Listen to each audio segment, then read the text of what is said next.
الله الحمد لله والصلاة والسلام على رسول الله odayaasha dhaqanka waalidiinta sharafta leh waxgaradka culamaa udiinka ardayda qalin bedelanaysa kaamiramanka maamulayaasha sharafta leh macallimiinta dugsiyada qur-aanka kariimka maamooyinka dhalinyarta ardayda iyo guud ahaan marti sharafta qiimaha iyo daayaha leh oo ka soo qayb gashay xalfadan mudanayaa dumarwey waxaan idinku salaamayaa salaamta islaamka assalaamu calaykum waraxmatullahi wabarakaatu salaan sharafeed kadib waxaa farad gaar ah ii ah inaan maanta u joogno inaan dhiirigelinno dufcaddii 11aad ee dugsiga dhexe ee fasalka 8aad ee ka qalin bedelanaysa marxaladda dhexe una qalin bedelanaysa marxaladda sare ama fasalka koowaad ee dugsiga sare intii ka soo qayb gashay waqtigoodii qaaliga ahaa noo xurtay waxaan leeyahay aad iyo aad baad u mahadsan tihiin maamooyinka iyo waalidiinta iyo odayaasha iyo ardayda kasoo qaybgalayaasha guud ahaantood waxaan leeyahay waad ku mahadsan tihiin awaalkiinana ilaah baa gudi kara insha allah intaa kadib madrasada salaam waxaa sheegay ustaad ibraahim micnaheedu waa salaam micnaheedu waa nabadgelyo madrasadu waa nabadgelyo insha allah waxaana hadduu ilaahay yidhaahdo ay ka kooban tahay madrasada waxay ka kooban tahay xeerarka waa mahadsantihiin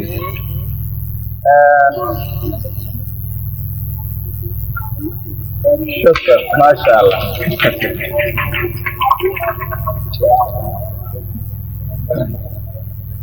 waa mahadsantihiin madrasada salaam waxay ka kooban tahay xeerarka hoose dhexe iyo sare waxaan rabaa inaan laydinla wadaago muddadii ay jirtay madrasada waxaa la aasaasay sanadii 2010 ayaa la aasaasay ujeeddada loo aasaasayna waxay tahay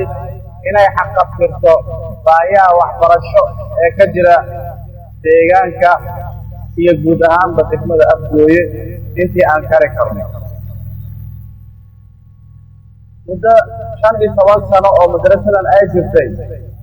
waxaa heerka hoose ee fasalka afaraad ka qalin jebiyey 15 dufcadood heerka hoose dhexe waxaa ka qalin jebiyey oo fasalka 8aad ah 11 dufcadood halka heerka sare oo fasalka 12aad oo koonfoor ah ay ka qalin jebiyeen 7 dufcadood intaas waxaan ugu mahad celinaynaa allah awoodda leh oo nagu simay guusha ayada ah waxaan rabaa inaan sidoo kale waxyaabihii guusha ahaa ee madrasada u qabsoomay 15 sano oo ay jirtay waxaa ka mid ah in dugsiga hoose guud ahaan laga soo bilaabo fasalka koowaad labaad saddexaad ilaa afaraad ay ahayd mid lacag la'aan ardayda ay wax ku baranayeen isla mar ahaantaana lagu qalabeeyey agabkii waxbarasho oo ay ugu horeeyaan buugaagtii kalimaantii iyo goomihii wixii la mid ah oo ardaygu aanu ka maarmaynin lagu qalabeeyey hadda oo aan joogno ama uu dhammaanayo sanadugsiyeedka 2023-2024 waxaan haynaa fasalka koowaad labaad iyo saddexaad iyo afaraad 355 arday oo si lacag la'aana wax ku barta oo isugu jira wiilal iyo gabdhaba taas waxaan ugu mahadcelinaynaa allah oo fursadaas qaaliga ah oo aan bulshadeena ugu adeegno na siiyey waana ugu mahadcelinaynaa insha allah allah awoodda leh intaa kadib waxaan rabaa inaan u mahadceliyo oo mastarka fasalka aan maanta martida u nahay ee 8aad cabdulcasiis maxamed xasan أستاذكاس وحلنا أعد ما أصلتهاي ما أنت دمانتين aniga oo maamulaha ah macallimiinta oo gasha madrasada waalidiinta iyo ardaydaba waxaan marti u nahay macallin Cabdulcasiis oo maanta gobashan iyo xalfadan noo dhigay waxaan leeyahay ustaadi aad baad u mahadsan tahay dadaalkaaga iyo waqtiga aad ku bixisay iyo juhdiga aad gelisayna ilaahay waxaan kaaga baryayaa awaalkaaga inuu ka dhigo jannatul firdaws insha Allah intaa kadib madrasada salaam waxay hoostagtaa dalada waxbarashada ahliga ah ee FM waxay sidoo kale hoostagtaa mu'asasada horumarinta Soomaaliya ee Shabeelle oo markaa magaceeda la soo gaabiyay loo yaqaano shaqo oo hadii la sii dheereeyana loo yaqaano Shabeelle Foundation for Development Soomaaliya markaan carabi ka dhigna ay tahay mu'asasada Shabeelle التنمية الصومال هذا الصوماليين نهاية هاي مؤسسة هرمرية الصومالية شباب وحيث لو كان مدرسة السلام ليلة هذا أي أوفتاع وزارة وحبر الشباب إذا أي تعليم السرع دولة الفدرال الصومالية هي وزارة وحبر الشباب إذا أي تعليم السرع دولة كونفور قلبات الصومالية waxay sidoo kale xiriir dhow ama xiriir caalami ah ay la leedahay hay'adaha waxbarashada ee dalka ka howlgala gaar ahaan kuwa degmada Afguud ka howlgala oo waxbarashada taageera inta waxaan rabaa inaan dadka kaga baxo waxa salaamo ay ka dhigan tahay iyo magaca wuxuu ka turjumayo waxaan rabaa inaan ku hadliyeeyo ardayda dufcadda 11aad ee uwaxa wadanka ah ee maanta aan u fadhino inaan dhiirigelino oo ka soo gudbaya fasalka sideedaad ee dugsiga dhexe oo gudbaya fasalka koowaad ee dugsiga sare waxaan ilaahay ugu baryayaa inuu ku guuleeyo hamigooda ee ah inay wax bartaan isla mar ahaantaana darajo wax ku ool ah ay ka keensadaan imtixaanka goobdhow la shaacin doono ee ay qaaday وزارة وحبرشة إنتهى تعليم السرع دولة كونفور قلبات مدرسة السلام waxay mar walba goor kasta iyo goor kastaba u diyaar tahay in ay ku qalabayso ardayda ku akhrisata waxbarasho iyo aqoon maadi iyo diiniba insha Allah waxaana jooga oo ka howlgala macallimiin khibrad dheer u leh barbaarinta iyo waxbaridda jiilka soo koraya ee Soomaaliyeed isla mar ahaantaana tabaha u xirtay inay ugu shaqeeyaan bulshada Soomaaliyeed gaar ahaan jiilka soo koraya ee Soomaaliyeed si mutawacnimo ah ayagoo u horaya waqtigooda iyo aqoontooda macallimiintaas waxaan leeyahay awaal badan baan idin haynaa madrasadu waxay idin haysaa awaal iyo ammaan bay idin haysaa abaalkiina ilaah baa gudi kara annaguna ma gudi karno ilaa sheegtayna mooyaane waxaan sidoo kale halkaan ugu hambaliyeynayaa ardaydaydii qaaliga ah dufcaddii 7aad ee dugsiga sare ee sanadkan nooga soo baxay dugsigan faca weyn ee hoose dhexe sare ee salaam dhammaantood waxaan leeyahay dufcaddii 7aad ee maanta qalin jebinaya hambaliyo waxaan idin rajaynayaa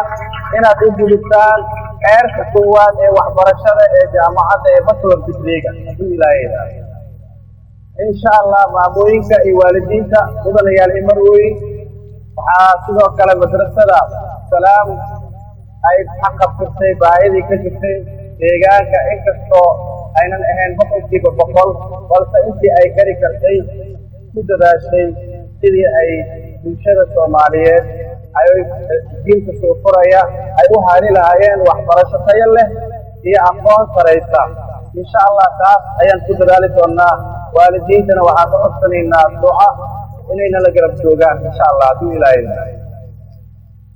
waxaan sidaas oo kale la wadaagayaa oo halkaan aan hambaliyo ugu dirayaa ardaygeena dufcaddii koowaad ee la yiraahdo injineer Saad Maxamed Cabdullaahi oo sanadkan ahaa sanadkii sanadkii koowaad 2019 ka qalin jabiyey dugsigan faca weyn ee Salaam oo noqday markii uu galay jaamacadda Hormuud ee magaalada Muqdisho oo uu noqday qofka keliya ee Soomaaliya laga doortay ee ku matali doono Jamhuuriyadda Federaalka Soomaaliya shirka tiknoolajiga caalamiga ah ee waddanka Senegal lagu qaban doono isagoo guud ahaan Soomaaliya ku matali doono shirkaas Soomaaliya kaliya maahane Salaam iyo intii ka tirsan uu matali doona injineerka waxaan leeyahay hambalyo farxad bay loo tahay farxad iyo sharaf bay loo tahay arday halkan ka qalin jabiyey in uu Soomaaliya guud ahaan ku matalo shir heerkaas caalamiga ah ee waddanka Senegal ee qaaradda Afrika ka dhacaya injineerka waxaan leeyahay shirkadda Hormuudba iyo jaamacadda Hormuudba waxaan leenahay waad mahadsantihiin dadaalkaas dheeriga ah injineerkana waa ku duwaabinaynaa waana ku ammaanaynaa insha Allah hadduu Ilaahay yidhaahdo waxaa sidaas oo kale rabaa inaan halkan ugu mahadceliyo qabiilqaabiyaashii xalfadan ee soo qaban qaabiyey run ahaantii guddiga farsamada ahaa iyo kuwa borotokoolka runtii dadaal iyo juhdi geliyey sidii xalfadan ay ku qabsoomi lahayd ayaguna waxaan leenahay aad baad u mahadsantihiin dadaalkiina waa guulaystay sidaa ogtihiin mudanayaal marwooyin beeraha marka la tacbayo ujeedada loo tacbayo waa in productka la soo saaro oo tacabkii ama gelaydu ay soo go'do ama dalagga gelaydu uu soo go'o ama masagada ay soo go'do ama digirta ay soo go'do annaguna haddaan Salaam nahay beerta aan beerayno waxa weeye inaan arday soo saarno dufcadooyin tiro badana kuwaas oo ku qalabaysan waxbarasho ama cilmi aqoon maadi iyo diiniba hadduu Ilaahay yidhaahdo kuwaas oo aan doonayno markay qalin jabiyaan inay wax ku soo kordhiyaan deegaanka iyo dadka Soomaaliyeed sidaas oo kalena ay wax u taraan ama horumariyaan danaha ummadda dadka dalka iyo diintaba insha Allah taas ayaan wadi doonaa hadduu Ilaahay yidhaahdo waxaan rabaa inaan soo koobo kelimadeyda dadka mar walba waxaan uga mahadcelinayaa ka soo qaybgalayaasha ah waqtigoodii qaaliga ah inoo hureen xiriiriga inugu safreen roobkii oo maanta da'aya inoogu dulqaateen dhammaantiinba waxaan idin leeyahay gedigin sida uwada dhintihiin awaal iyo ammaan baan idin haynaa ilaah waxaan ka rajaynayaa waqtigaad na siiseen bedelkiisii ka badan inuu Ilaahay idin siiyey insha Allah waxaan sidaas oo kale halkan ugu mahadcelinayaa maamulka ku-xigeenka dugsiga hoose dhexe sare ee Salaam Professor Abdulqaadir Maxamed Ikaash oo ah madaaraha koowaad ee madrasada Salaam sidaas oo kale waxaan halkan ugu mahadcelinayaa Ustaad Axmed Cabbaas Maxamed madaxa xafiiska hergelinta imtixaanaadka ee dugsiga Salaam ustaadkaas waxaan leeyahay abaalkaaga aanan sheegna mooyaane waxaan ku gudna ma hayno Ustaad Axmed Cabbaas horumarkaas waxaan rajaynayaa guulo waaweyn inaad gaari doonto insha Allah waxaan sidaas oo kale halkan ugu mahadcelinayaa macallimiinta guud ahaantood siday uga dhan yihiin ka howlgala dugsigan faca weyn ee Salaam dhammaantood waxaan leeyahay macallimiinay awaalkiina Ilaah baa gudi kara annaguna inaan sheegno mooyaane waxaan leenahay qalbigan idinku ducaynaynaa insha Allah halkaa iyo halkaas kasii wada dadaalka dabahana u xirta juhdi dheer iyo halgan dheer oo lagala dagaalamayo jahliga markaan ka hadlayno dagaal askariga qoriga wata wuxuu la dagaalamayaa wuxuu u jeedo cadow laakiin annaga waxaan la dagaalamaynaa waxaan loo jeedin oo jahli ah sidaa daraaddeed waxaan rajaynayaa inay nagu kaalmaynayaan waalidiinta inaan la dagaalanno oo cirib tirno jahliga dahshaday oo horumarka u diidaya bulshada soo koraysa insha Allah haddii aan ku dadaalno oo aan soo saarno arday tayo leh waxaan qayb ka qaadanay horumarka dadka iyo dalka hadduu Ilaahay insha Allah waxaan doonayaa kelimadeyda inaan soo koobo yaana ka tegin waxaan rabaa inaan hortiina ku ammaano wiilkayga kaamiramaanka faraha fudud oo runtii kaamiradiisa farsamadiisa lala dul taagan goor kasta iyo goob kasta Maxamed Amiin Faarax Shacbaan waxaan leeyahay Maxamed Amiin aad baad u mahadsantahay kaamiradaada iyo farsamadaada qaaliga ah ee aad ugu hiilisay madrasadaada maamulka madrasada haddaan ahay ammaan iyo awaal baan ku hayaa insha Allahna waxaan ku leeyahay farsamadaada qaaliga ah waxay noqon doontaa mid guulaysata ee aad bulshada iyo dadkana ugu adeegi doonto insha allah. waxaan intaa kadib doonayaa hadduu ilaahay yidhaahdo waxaan bixin doonaa shahaado sharaf. waxaana ogahay sidoo kale waalidiinta inay ugu talagaleen ardaydooda inay hadiyad siiyaan. fursadaas waa idin siin doonaa hadduu ilaahay yidhaahdo, laakiin waxaan soo hormarinaynaa waxaan bixinaynaa waxaa jiray tartan aqooneedkii sanadkii 2023 2024 waxaa ku guulaystay fasalka oo aan iraada fasalka toddobaad ee dugsiga dhexe cafwan iga raalli ahaada fasalka toddobaad ee dugsiga dhexe ayaa ku guulaystay. waxaana ugu talagalnay koob weyn oo qurux badan iyo lacag $100 ah oo aan guddoonsiin doonaa hadduu ilaahay yidhaahdo insha allah. sidoo kale waxaa kaalinta labaad galay fasalka form 1 ayaa galay fasalka form 1 oo kaalinta labaad galayna waxaan guddoonsiin doonaa koob xiga oo qurux badan iyo lacag $50 hadduu ilaahay yidhaahdo insha allah. waxaa sidoo kale kaalinta saddexaad galay fasalka form 2 oo ayaguna aan ugu talagalnay koob dhexe iyo lacag $25 ah insha allah. taasna waa bixin doonaa, haddaan bixin doonaa hadduu ilaahay yidhaahdo. sidoo kale waxaan macallimiinta guddoonsiin doonaa shahaado sharaf oo aan ugu talagalay oo aan ugu mahadcelinayno waxqabadkoodii iyo barbaarintoodii, dulqaadkoodii, sabarkooda, dadaalkooda, juhdigooda aan ku muujinayno ayaan guddoonsiin doonaa hadduu ilaahay yidhaahdo.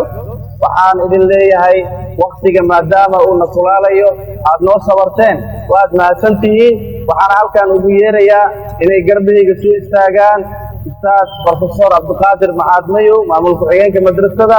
ustaad shaafici maxmed cabdullaahi oo mar walba garabkayga taagan, maamulaha iskuulka hoose dhexe sare